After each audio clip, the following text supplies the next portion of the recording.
ఈరోజు చూసుకుంటే కనుక జగన్మోహన్ రెడ్డి గారు తాడేపల్లి ప్యాలెస్లో ప్రెస్ మీట్ పెట్టి ప్రభుత్వం ఏదైతే ఉందో కూటమి ప్రభుత్వం చాలా అప్పులు చేసి ఉంది అని చెప్పి ఆదాయం తగ్గింది, అప్పులు ఎక్కువైపోయినాయి మన రాష్ట్రం అని చెప్పి ఆయన చెప్తున్న పరిస్థితి. నమస్తే అండి. ఇప్పుడు జగన్ గారు అప్పు చేస్తే నన్ను ఏలెత్తి చూపించారు చంద్రబాబు నాయుడు గారు. ఇప్పుడు ఆయన చేసేది కూడా అదే. ఆదాయం తగ్గింది, అప్పులు ఎక్కువైనాయి వారం వారం అని చెప్తున్నాడు ఈయన. ఆయన జగన్మోహన్ రెడ్డి గారు చేసిన అప్పులన్నీ ఆయన జేబులో పెట్టుకున్నాడు. చంద్రబాబు నాయుడు గారు అప్పు చేస్తున్నారు. ఎవరి కోసం? ప్రజల కోసంగా, రాష్ట్రాన్ని డెవలప్ చేయడానికే కదా చేస్తున్నాడు. ఇప్పుడు ఇవాళ అప్పు చేశాడు, రేపొద్దున్న కంపెనీలు బిజినెస్లు చాలా వస్తాయి. ఆ అప్పు మళ్ళీ తీరుస్తారు కదా. ఈయనకిలాగా జేబులో పెట్టుకుని కూర్చోలేదుగా. ఈయనేంటి పిల్లల భవిష్యత్తుకి కోసం బిజినెస్లు తీసుకురావడానికి, ఆంధ్ర రాష్ట్రంలో ఉన్న ప్రజలు బాగోవడానికి, వాళ్ళు ఆర్థికంగా కోలుకోవడానికి, ముందుకి తీసుకెళ్ళడానికి ఈయన కష్టపడి అప్పు చేసిన తీర్చే కెపాసిటీ ఉన్న దమ్మున్న నాయకుడు చంద్రబాబు నాయుడు గారు. చెప్పండి. అయితే కాగ్ నివేదిక ఏదైతే చెప్పిందో నేను అదే చెప్పాను. నేను 10 కోట్లు అప్పు చేస్తే చంద్రబాబు నాయుడు 30 కోట్లు అప్పు చేస్తా ఉన్నాడు, నాకన్నా దారుణంగా చేసి అప్పులు చేశారు, కానీ మా మీద ఎందుకని అబండాలు మోపుతున్నారు ప్రశ్నిస్తున్నాడు. ఇప్పుడు జగన్మోహన్ రెడ్డి గారు అప్పు చేశారు. ఏదో అమ్మకి అమ్మఒడి అని అది వేసి కతిమ డబ్బులు మూట కట్టుకున్నాడు. ఈయన ఒక్క ఇటుకైనా అమరావతిలో వేసాడా?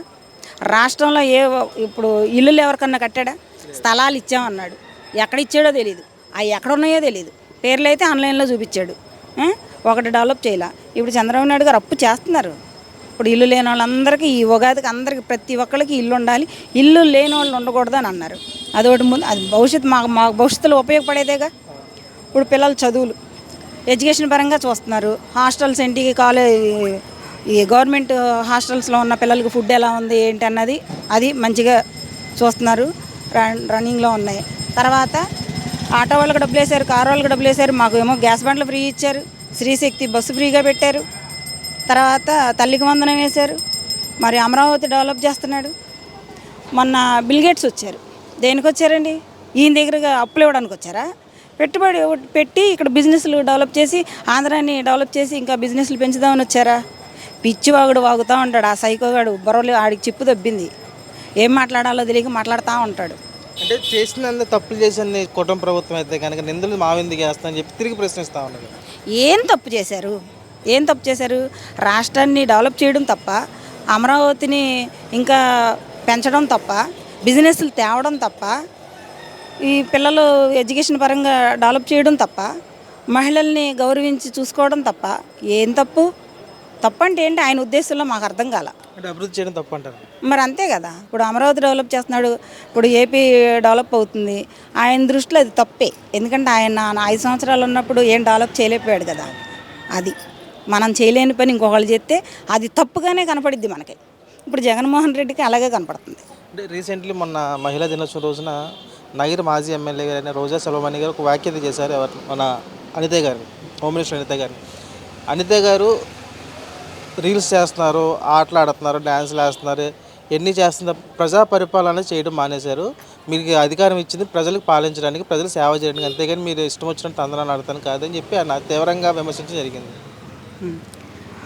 ఒక్క మాట, వంగల్పూడి అనిత గారికి ఎడంకాలు తీసి పారేసిన గోరు ఉంటుంది చూసారా, దానికి కూడా పనికిరాదు ఆర్కే రోజా. అవునా? నువ్వు మినిస్టర్గా ఉండి ఏం పొడిచావు? నీకు ఇచ్చారు కదా మినిస్టర్ పోస్ట్, నువ్వేం చేసావు? ఇప్పుడు అనిత గారు ఎక్కడ అన్యాయం జరిగితే అక్కడ ఆవిడ ఉంటుంది. ఇప్పుడు ఈరోజు చూసుకుంటే కనుక జగన్మోహన్ రెడ్డి గారు తాడేపల్లి ప్యాలెస్లో ప్రెస్ మీట్ పెట్టి ప్రభుత్వం ఏదైతే ఉందో కూటమి ప్రభుత్వం చాలా అప్పులు చేసి ఉంది అని చెప్పి ఆదాయం తగ్గింది, అప్పులు ఎక్కువైపోయినాయి మన రాష్ట్రం అని చెప్పి ఆయన చెప్తున్న పరిస్థితి. నమస్తే అండి. ఇప్పుడు జగన్ గారు అప్పు చేస్తే నన్ను ఏలెత్తి చూపించారు చంద్రబాబు నాయుడు గారు. ఇప్పుడు ఆయన చేసేది కూడా అదే. ఆదాయం తగ్గింది, అప్పులు ఎక్కువైనాయి వారం వారం అని చెప్తున్నాడు ఈయన. ఆయన జగన్మోహన్ రెడ్డి గారు చేసిన అప్పులన్నీ ఆయన జేబులో పెట్టుకున్నాడు. చంద్రబాబు నాయుడు గారు అప్పు చేస్తున్నారు. ఎవరి కోసం? ప్రజల కోసంగా, రాష్ట్రాన్ని డెవలప్ చేయడానికే కదా చేస్తున్నాడు. ఇప్పుడు ఇవాళ అప్పు చేశాడు, రేపొద్దున్న కంపెనీలు బిజినెస్. అండి ఈరోజు చూసుకుంటే కనుక జగన్మోహన్ రెడ్డి గారు తాడేపల్లి ప్యాలెస్లో ప్రెస్ మీట్ పెట్టి ప్రభుత్వం ఏదైతే ఉందో కూటమి ప్రభుత్వం చాలా అప్పులు చేసి ఉంది అని చెప్పి, ఆదాయం తగ్గింది, అప్పులు ఎక్కువైపోయినాయి మన రాష్ట్రం అని చెప్పి ఆయన చెప్తున్న పరిస్థితి. నమస్తే అండి. ఇప్పుడు జగన్ గారు అప్పు చేస్తే నన్ను ఏలెత్తి చూపించారు చంద్రబాబు నాయుడు గారు. ఇప్పుడు ఆయన చేసేది కూడా అదే. ఆదాయం తగ్గింది, అప్పులు ఎక్కువైనాయి వారం వారం అని చెప్తున్నాడు ఈయన. ఆయన జగన్మోహన్ రెడ్డి గారు చేసిన అప్పులన్నీ ఆయన జేబులో పెట్టుకున్నాడు. చంద్రబాబు నాయుడు గారు అప్పు చేస్తున్నారు. ఎవరి కోసం? ప్రజల కోసంగా, రాష్ట్రాన్ని డెవలప్ చేయడానికే కదా చేస్తున్నాడు. ఇప్పుడు ఇవాళ అప్పు చేశాడు, రేపొద్దున్న కంపెనీలు బిజినెస్లు చాలా వస్తాయి. ఆ అప్పు మళ్ళీ తీరుస్తారు కదా. ఈయనకిలాగా జేబులో పెట్టుకుని కూర్చోలేదుగా.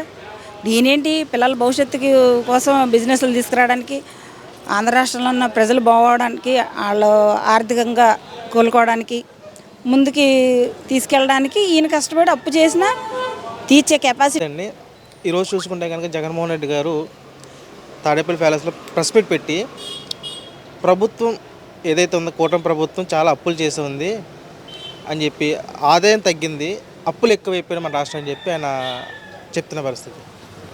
నమస్తే అండి. ఇప్పుడు జగన్ గారు అప్పు చేస్తే నన్ను ఏలెత్తి చూపించారు చంద్రబాబు నాయుడు గారు. ఇప్పుడు ఆయన చేసేది కూడా అదే. ఆదాయం తగ్గింది, అప్పులు ఎక్కువైనాయి వారం వారం అని చెప్తున్నాడు ఈయన. ఆయన జగన్మోహన్ రెడ్డి గారు చేసిన అప్పులన్నీ ఆయన జేబులో పెట్టుకున్నాడు. చంద్రబాబు నాయుడు గారు అప్పు చేస్తున్నారు. ఎవరి కోసం? ప్రజల కోసంగా, రాష్ట్రాన్ని డెవలప్ చేయడానికే కదా చేస్తున్నాడు. ఇప్పుడు ఇవాళ అప్పు చేశాడు, రేపొద్దున్న కంపెనీలు బిజినెస్లు చాలా వస్తాయి. ఆ అప్పు మళ్ళీ తీరుస్తారు కదా. ఈయనకిలాగా జేబులో పెట్టుకుని కూర్చోలేదుగా. ఈయనేంటి పిల్లల భవిష్యత్తుకి కోసం బిజినెస్లు తీసుకురావడానికి, ఆంధ్ర రాష్ట్రంలో ఉన్న ప్రజలు బాగోవడానికి, వాళ్ళు ఆర్థికంగా కోలుకోవడానికి, ముందుకి తీసుకెళ్ళడానికి ఈయన కష్టపడి అప్పు చేసినా తీర్చే కెపాసిటీ ఉన్న దమ్మున్న నాయకుడు చంద్రబాబు నాయుడు గారు. చెప్పండి. అయితే కాగ్ నివేదిక ఏదైతే చెప్పిందో నేను అదే చెప్పాను.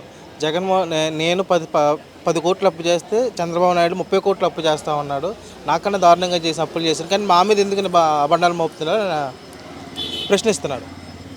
ఇప్పుడు జగన్మోహన్ రెడ్డి గారు అప్పు చేశారు. ఏదో అమ్మకి అమ్మఒడి అని అది వేసి కతిమ డబ్బులు మూట కట్టుకున్నాడు.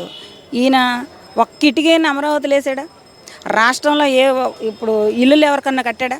స్థలాలు ఇచ్చామన్నాడు, ఎక్కడ ఇచ్చాడో తెలియదు, అవి ఎక్కడ ఉన్నాయో తెలియదు. పేర్లు అయితే ఆన్లైన్లో చూపించాడు, ఒకటి డెవలప్ చేయాల. ఇప్పుడు చంద్రబాబు నాయుడు గారు అప్పు చేస్తున్నారు. ఇప్పుడు ఇల్లు లేని వాళ్ళందరికీ ఈ ఉగాదికి అందరికీ ప్రతి ఒక్కరికి ఇల్లు ఉండాలి, ఇల్లు లేని వాళ్ళు ఉండకూడదు అని అన్నారు. అదొకటి ముందు, అది భవిష్యత్తు మా భవిష్యత్తులో ఉపయోగపడేదేగా. ఇప్పుడు పిల్లల చదువులు ఎడ్యుకేషన్ పరంగా చూస్తున్నారు. హాస్టల్స్ ఏంటి, ఈ గవర్నమెంట్ హాస్టల్స్లో ఉన్న పిల్లలకి ఫుడ్ ఎలా ఉంది ఏంటి అన్నది అది మంచిగా చూస్తున్నారు, రన్నింగ్లో ఉన్నాయి. తర్వాత ఆటో వాళ్ళకి డబ్బులు వేశారు, కారు వాళ్ళకి డబ్బులు వేశారు, మాకు ఏమో గ్యాస్ బండ్లు ఫ్రీ ఇచ్చారు, శ్రీశక్తి బస్సు ఫ్రీగా పెట్టారు, తర్వాత తల్లికి వందనం వేశారు. మరి అమరావతి డెవలప్ చేస్తున్నాడు. మొన్న బిల్గేట్స్ వచ్చారు. దేనికి వచ్చారండి? ఈయన దగ్గరగా అప్పులు ఇవ్వడానికి వచ్చారా? పెట్టుబడి పెట్టి ఇక్కడ బిజినెస్లు డెవలప్ చేసి, ఆంధ్రాని డెవలప్ చేసి ఇంకా బిజినెస్లు పెంచుదామని వచ్చారా? పిచ్చివాగుడు వాగుతూ ఉంటాడు. ఆ సైకోగాడు బుర్రలు ఆడికి చిప్పు దబ్బింది, ఏం మాట్లాడాలో తెలియక మాట్లాడుతూ ఉంటాడు. అంటే చేసినంత తప్పులు చేసిన కూటమి ప్రభుత్వం అయితే కనుక నిందలు మావిందికి వేస్తానని చెప్పి తిరిగి ప్రశ్నిస్తూ ఉన్నది. ఏం తప్పు చేశారు? ఏం తప్పు చేశారు? రాష్ట్రాన్ని డెవలప్ చేయడం తప్ప, అమరావతిని ఇంకా పెంచడం తప్ప, బిజినెస్లు తేవడం తప్ప, ఈ పిల్లలు ఎడ్యుకేషన్ పరంగా డెవలప్ చేయడం తప్ప, మహిళల్ని గౌరవించి చూసుకోవడం తప్ప ఏం తప్పు? తప్పు అంటే ఏంటి ఆయన ఉద్దేశంలో మాకు అర్థం కాల. అంటే అభివృద్ధి చేయడం తప్పు అంటారు. మరి అంతే కదా. ఇప్పుడు అమరావతి డెవలప్ చేస్తున్నాడు, ఇప్పుడు ఏపీ డెవలప్ అవుతుంది. ఆయన దృష్టిలో అది తప్పే. ఎందుకంటే ఆయన 5 సంవత్సరాలు ఉన్నప్పుడు ఏం డెవలప్ చేయలేకపోయాడు కదా. అది మనం చేయలేని పని ఇంకొకళ్ళు చేస్తే అది తప్పుగానే కనపడిద్ది మనకి. ఇప్పుడు జగన్మోహన్ రెడ్డికి అలాగే కనపడుతుంది. అంటే రీసెంట్లీ మొన్న మహిళా దినోత్సవం రోజున నగిరి మాజీ ఎమ్మెల్యే గారైన రోజా సెల్వమణి గారు ఒక వ్యాఖ్యత చేశారు. మన అనిత గారిని, హోమ్ మినిస్టర్ అనిత గారిని. అనిత గారు రీల్స్ చేస్తున్నారు, ఆటలు ఆడుతున్నారు, డ్యాన్సులు వేస్తున్నారు, ఎన్ని చేస్తున్నారు, ప్రజా పరిపాలన చేయడం మానేశారు. మీకు అధికారం ఇచ్చింది ప్రజలకు పాలించడానికి, ప్రజలు సేవ చేయడానికి, అంతేగాని మీరు ఇష్టం వచ్చినట్టు తందనాలు ఆడతాను కాదని చెప్పి ఆయన తీవ్రంగా విమర్శించడం జరిగింది. ఒక్క మాట, పొంగల్పూడి అనిత గారికి ఎడంకాలు తీసి పారేసిన గోరు ఉంటుంది చూసారా, దానికి కూడా పనికిరాదు ఆర్కే రోజా. అవునా? నువ్వు మినిస్టర్గా ఉండి ఏం పొడిచావు? నీకు ఇచ్చారు కదా మినిస్టర్ పోస్ట్, నువ్వేం చేసావు? ఇప్పుడు అనిత గారు ఎక్కడ అన్యాయం జరిగితే అక్కడ ఆవిడ ఉంటుంది. ఇప్పుడు ఆవిడ వెళ్ళింది క్రికెట్ ఆడడానికో దేనికో వెళ్ళింది, మొన్న ఏదో డ్యాన్స్ ప్రోగ్రామ్ జరిగితే అక్కడికి వెళ్ళింది, కిందే ఆవిడ నుంచుంది. ఆవిడేం స్టేజ్ ఎక్కేమన్నా నీకులాగా డ్యాన్స్ వేసిందా? ఇదంతా నడుమంతా సగం జాకెట్ అంతా కనపడేలాగా డిస్కో డ్యాన్స్ వేసిందా? బుద్ధి లేని మాట్లాడితే బుద్ధి లేని రోజే అది. బుద్ధికి అందరూ తిట్టినా దీనికి సిగ్గు శరం లేదు. సిగ్గు అనే పదానికి అర్థం తెలియని బతుకుదండి. ఇప్పుడు వంగలపూడి అనిత వేసింది, పోనీ అక్కడికి వెళ్ళింది, ఎవరో డ్యాన్స్ వేస్తే ఆవిడ సరదాగా ఏం లేదు ఎట్లా ఎట్లా అంది అంతే కదా. ఆవిడ ఏలేసిందా? చెంగుదోపుకి డ్యాన్స్ వేసిందా? దీనికి లాగా నలుగురు మగవాళ్ళు వేసుకుని స్టేజ్ ఎక్కి డ్యాన్స్ వేసిందా రోజాలాగా? ఏం తప్పు చేసింది? ఆట విడిపండి. ఇప్పుడు డ్యూటీలు చేస్తున్నారు పొద్దు నుంచి సాయంత్రం వరకు, వాళ్ళకి ఎంత టెన్షన్ అండి. మేము ఒక కుటుంబాన్ని నడుపుకోవడానికే ఒక గృహిణిగా మేము ఎంత టెన్షన్ పడతామో అది మాకు తెలుసు. అలాంటిది ఆవిడ హోమ్ మినిస్టర్, ఎన్ని టెన్షన్లు ఉంటాయండి. ఏదో ఒక పూట ఏదో కార్యక్రమం జరిగింది, అక్కడికి వెళ్ళి సరదాగా ఒక 10 నిమిషాలు గడిపోతే అది తప్ప. మైండ్ రిలీఫ్ ఉండాలి వాళ్ళకి కూడా. నెక్స్ట్ ఇంకొకటి ఏదన్నా మనకి బిజినెస్ తేవాలన్నా, ఇంకో పని ఏదైనా చేయాలంటే మైండ్ ఫ్రెష్గా ఉంటే ఏదైనా చేస్తారు.